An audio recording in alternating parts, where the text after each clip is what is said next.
Narsinghpur union football club এর আয়োজনে ১২তম football টুর্নামেন্টের উদ্বোধন ২৩ মে শুক্রবার সুনামগঞ্জ জেলার দোয়ারাবাজার উপজেলার গিলাছড়া স্কুল অ্যান্ড কলেজ মাঠে খেলাটির আয়োজন করা হয়েছে। এবার মোট ১৬টি দল অংশ নেবে।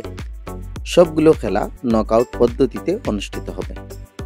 চ্যাম্পিয়নরা পুরস্কার হিসেবে লাভ করবে আল মমিন সৌজন্যে একটি ফ্রিজ এবং রানার আপ দল আল আমিন খান সৌজন্যে ৫,০০০ টাকার প্রাইজ মানি। ভিউয়ার্স, এবারে দেখে নিন বিগত দিনের ভিডিও ফুটেজ।